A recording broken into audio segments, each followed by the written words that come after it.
Assalamualaikum warahmatullahi wabarakatuh. Perkenalkan, nama saya Nikolas Teja Pratama dengan NIM 1101208523. Pada kali ini saya akan mempresentasikan tentang kajian manajemen strategi pada studi kasus PT Daya Mitra Telekomunikasi. Yang pertama, PT Daya Telekomunikasi adalah salah satu anak perusahaan PT Telkom Indonesia yang bergerak di bidang penyediaan infrastruktur telekomunikasi. Mitratel mulai menapaki bisnis menara telekomunikasi sejak tahun 2008 sampai saat ini. Mitratel telah mengelola lebih dari 28.000 menara telekomunikasi yang tersebar di seluruh Indonesia. Semua operator seluler Indonesia telah menjadi tenan dan dengan menempatkan perangkatnya BTS-nya di menara Mitratel. Mitratel merupakan perusahaan telekomunikasi yang tak hanya terbesar di Indonesia, tetapi juga terluas jangkauannya.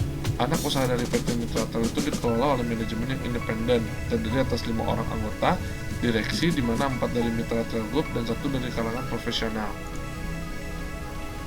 Lalu selanjutnya ada identifikasi strength, weakness, opportunity, dan threat. Yang pertama, strength. Perusahaan telekomunikasi pertama terbaik dan terbesar di Indonesia, operator seluler yang pertama Mitra Telcel.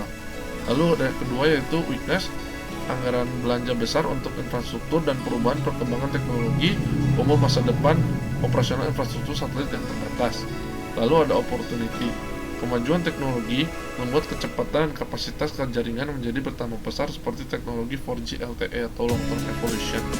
Lalu yang keempat ada threat, ancaman, kompetisi yang meningkat antar operator seluler dan broadband yang menurunkan profit margin. Lalu selanjutnya saya telah membuat juga SWOT matrix. SWOT matrix di sini ada strength, itu memiliki yang pertama memiliki menara yang banyak, lalu salah satu anak perusahaan PT Telkom, dan yang ketiga ada regulasi tower sharing. Lalu untuk weakness-nya, yang pertama aksesibilitas internet yang masih terbatas dan masih kurangnya kompetitor. Untuk opportunities, penetrasi menara yang rendah. Lalu yang kedua, kesempatan ekspansi layanan, dan yang ketiga sudah melakukan IPO. Untuk ancaman atau threats, yang pertama kompetitor dengan bisnis yang serupa, dan yang kedua adalah risiko persaingan harga. Lalu untuk SO strategis, yang pertama meningkatkan profit dan arus kas, yang kedua memperkuat masa depan digital Indonesia. Lalu untuk WO strategis, yang pertama mempercepat pertumbuhan area cakupan, dan yang kedua meningkatkan jumlah kolokasi. Ada aset strategis. Untuk yang pertama, mensosialisasikan tentang benefit dalam jangka panjang dan melakukan ekspansi ke pasar Asia. Lalu untuk WT strategis, mengkaji ulang kinerja saat ini, dan yang kedua, analisis target dari kompetitor.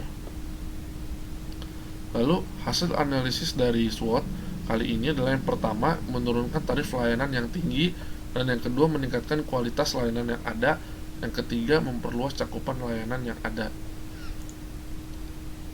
Selanjutnya saya akan menjelaskan tentang BMC dari PT Daya Mitratel. Yang pertama, untuk BMC sendiri itu ada key partners, ada key activities, key resources, value proposition, customer relationship, channel, customer segment, cost structure, dan yang terakhir revenue stream. Lalu berikut untuk gambaran dari business model canvas atau BMC PT Daya Mitra Telekomunikasi yang telah saya buat. Untuk key partners, yang pertama ada investor swasta, lalu pemerintah. Untuk key activities ada penyewaan menara telekomunikasi makro dan mikro. Untuk key resources-nya yaitu yang pertama sumber daya manusia, dan yang kedua dana investor.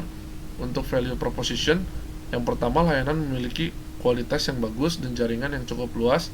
Lalu untuk customer relationship, yang pertama layanan informasi dan customer service. Untuk customer segment, yang pertama pengguna layanan telepon dan internet, perusahaan pemerintah. Dan untuk channel, yang pertama ada website, iklan billboard, dan sosial media. Dan cost structure, yang pertama gaji pegawai, biaya operasional, biaya pengembangan perbaikan sistem, biaya iklan, dan biaya bangunan. Yang terakhir revenue streamnya itu penyewaan menara dan biaya sewa perangkat. Lalu inovasi bisnis model canvas yang telah saya buat juga. Yang pertama, memperluas dan mengembangkan portofolio layanan yang memposisikan perseroan sebagai operator infrastruktur. Dan yang kedua, mengkaji ulang kinerja saat ini agar dapat mengevaluasi nantinya. Dan yang ketiga, melakukan ekspansi jangka panjang ke pasar Asia. Mungkin sekian presentasi dari saya, kurang lebihnya mohon maaf. Terima kasih.